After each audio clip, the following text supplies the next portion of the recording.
શરીરને વજન ઉતારીએ ત્યારે પણ કાર્બોહાઈડ્રેટ, પ્રોટીન અને ચરબી અને વિટામિન અને મિનરલ્સ બધાની જરૂર છે. વજન ઉતારવું અને જાળવી રાખવું બંને એટલા જ મહત્વના મુદ્દા છે. સમજો કે તમને સવારે ભૂખ લાગે છે તો ચા, કોફી કે દૂધ સાથે અથવા એમને એમ સવારમાં કોઈ ગરમ નાસ્તાથી શરૂઆત કરો. પૌવા, ઉપમા, ઓટ્સ, સાઉથ ઇન્ડિયન ડિશિસ અને ભાખરી જોઈતી હોય તો ચા અને ભાખરી પણ પ્રેમથી લઈ શકાય છે. હવે સવારે તમે આવો ગરમ નાસ્તો લીધો તો પછી બપોરનું જે જમવાનું છે એ સમયે તમે સલાડ અને ફ્રૂટ્સ લઈ શકો છો. જે સલાડ તમને ગેસ ના કરે એ લેવાનો છે. એટલે કાકડી ગેસ કરતી હોય તો કાકડી નહીં લેવાની, ટામેટા ચાલે, બીટ ચાલે, કોબીજ ચાલે. અને સાથે ફ્રૂટ્સની અંદર સારી સિઝન છે તો ટેટી, તરબૂચ લઈ શકો છો અને એ સિવાય પપૈયું, સફરજન પણ લઈ શકો છો. હવે વાત આવી 4 કે 5 વાગ્યાનો જે સમય છે ત્યારની. ફરીથી તમને ચા, કોફી કે દૂધની આદત હોય કે ગ્રીન ટીની તો એ લેવાય અને એની સાથે જે વસ્તુ મેં સવારે કહી હતી એ જ ડાયટ ખાખરા કે મમરા. હવે આ લેવાની ટેવ ન હોય તો તમે આ સમયે ફળ લઈ શકો છો. પપૈયું, સફરજન, દાડમ અને થોડીક ભૂખ લાગતી હોય તો કેરી પણ લઈ શકો.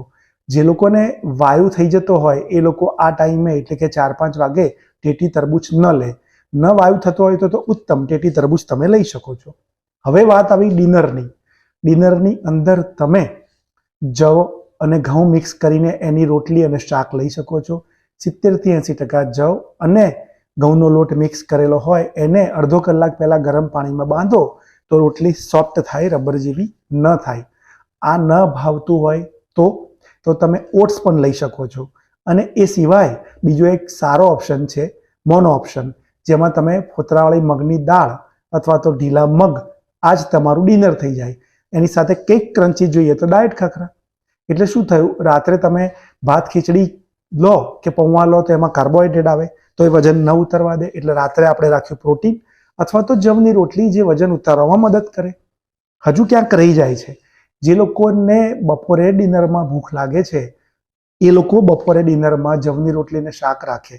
બપોરે લંચમાં ભૂખ લાગે છે એ લોકો બપોરે જવની રોટલી અને શાક રાખે અને એની પહેલા સલાડ. એટલે જવની રોટલી બંને ટાઈમ પણ ચાલે. ધારો કે તમે સવારે ભૂખ નથી લાગતી ને બપોરે જવની રોટલીને શાક લીધું તો સાંજે તમે મગ લઈ શકો છો. એટલે એકની એક વસ્તુ દિવસમાં 2 વાર લેવાનો કંટાળો ના આવે. આ તો થઈ ડાયટની વાત. આની પહેલા તમે ભૂતકાળમાં બહુ બધા ડાયટના કાર્યક્રમોનો અમલ કર્યો છે, પરંતુ તમારો જે નેગેટિવ રિવર્સ ડાયટ છે એ તો અઠવાડિયામાં 2 વાર ચાલે જ છે ને. બહાર જમવા જતા રહો છો, સાંજે શાક માર્કેટ આગળથી નીકળો ત્યારે પાણીપુરી ખાઈ લો છો, એ સિવાય તળેલી વસ્તુઓ ખાઓ છો. એટલે શરીરને નેગેટિવ સંતુલનમાં રાખો છો. એટલે નુકસાન પણ થાય છે અને ફાયદો પણ થાય છે. તો આપણે આ ડાયટ કરીએ એ દરમિયાન એટલીસ્ટ 3-6 મહિના એ બધી વસ્તુઓ ઓછી ખાઈએ અને સાથે તમે દરરોજ 2 વાર અડધો કલાક અથવા તો સીધું કલાક ચાલો એટલે 250 થી 300 કેલરી રોજની તમારી ઓછી થાય. મહિનાની 7,500 થી 9,000, જે કિલોથી 1.5 કિલો સુધી વજન ઉતારવામાં મદદ કરી શકે. 1 થી 1.5 કિલો ડાયટનું અને 1 થી 1.5 કિલો ચાલવાના લીધે 2 થી 3 કિલો તો તમારું સીધું જ દર મહિને આનાથી ઉતરી જાય. તમે ઉજાગરા કરો તો બધી જ અંતઃસ્ત્રાવી એટલે કે એન્ડોક્રાઇન ગ્લાન્ડ્સ, પિટ્યુટરી, પિનિયલ, થાઇરોઇડ, થાઇમસ ઊંઘમાં સારી રીતે ફંક્શન ન કરે. તમારે તમારા શરીરની સાર્કેડિયન રિધમ પ્રમાણે 10 થી 11:30 સૂઈ જવું જોઈએ. તમે મોડા સુધી જાગો એટલે આ બધી જ ગ્રંથિઓ ઊંડી ઊંઘ ના આવવા દે. ઊંડી ઊંઘ ના આવે એટલે આ ગ્રંથિઓ કામ બરાબર ન કરે તો તમારું મેટાબોલિઝમ સારી રીતે કામ ન કરે તો વજન બરોબર ન ઉતરે. એટલે તમારે સમયસર ક્યાંક સૂવું જ રહ્યું. અને બીજું, તમે રોજે સીધા ઉઠીને તરત જ ઓફિસ જવા નીકળી જાઓ તો તમારા શરીરનું પાચન તંત્ર એક્ટિવ ક્યારે થાય? ઉઠીને કદાચ વ્યાયામ ન કરો ને બેસી રહો તોય મેટાબોલિઝમ એક્ટિવ થાય. ઉઠ્યા, બ્રશ કર્યું અને ધીમે ધીમે કલાકની અંદર 4-5 ગ્લાસ પાણી પીધું, તમારા પાચન તંત્રને 25 થી 35% વ્યાયામ જેવો ટેકો મળશે. કારણ કે શરીરને ડિટોક્સિફિકેશનમાં તમારા પાણીની મદદ મળી. વ્યાયામ આવ્યો, તમને ડાયટનો પ્લાન આપ્યો અને સાથે ઊંઘ માટેની એક સલાહ આપી. હવે જ્યારે તમારું વજન ઉતરી જાય પછીનો જે સમય છે એમાં જ્યારે તમે કંઈક બહારનું ન ખાવાનું ખાઈ લો તો એના પછી અડધો દિવસ, 1 દિવસ ફળો અને સલાડ પર રહી જજો. એટલે તમારા શરીરને એ જ વખતે ડિટોક્સ થઈ જાય. આમાં આટલું કર્યા પછી સાથે ક્યાંક અમારી જરૂર પડે તો તમે અમારા ક્લિનિક પર તમારા ડાયટના કે બીજા જે બીમારી છે એની સારવારમાં ટેકામાં આવી શકો છો. બાકી આ બધું ઘરે કરો તો ન્યુટ્રિયન્ટ્સ પણ તમને જળવાઈ રહે છે, કારણ કે તમારા શરીરમાં શાકભાજી પણ જાય છે, ફ્રૂટ્સ પણ જાય છે, અને ક્યાંક પ્રોટીનની જરૂર પડી તો તમે શેકેલા ચણા લઈ શકો છો. તમે એફોર્ડ કરી શકો છો તો ડ્રાયફ્રૂટ સાથે લઈ શકો.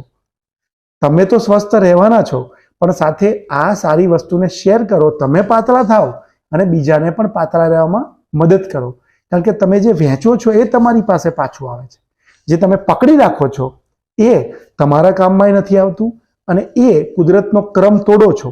એટલે એ પ્રવાહ જે છે ધનનો, જ્ઞાનનો, શક્તિનો, સત્તાનો અથવા તમારી હિંમતનો નથી વાપરતા તો એ કોઈના કામમાં નથી આવતી, અને તમારા કામમાં નથી આવતી, ને એની નેગેટિવ ઇફેક્ટ તમને થાય છે. એટલે આ બધું પણ બહાર કાઢો, કારણ કે અહીંથી ગયા પછી તમારી પાસે કેવળ તમારા મનની શાંતિ તમારા આત્મા સાથે આવશે. મનની શાંતિ તમને મળે છે શેમાંથી? પેઇન્ટિંગમાંથી, લખવામાંથી, તમારું જ્ઞાન શેર કરવામાંથી, અને તમારી સત્તાને, ધનને તમારી સાથે સાથે લોકોના ભલા માટે વાપરવાથી. અને આ જ શાંતિ અને આશીર્વાદ અહીંયા પણ અને પછી પણ રહેશે અને રહેવાના શરૂ થઈ જશે.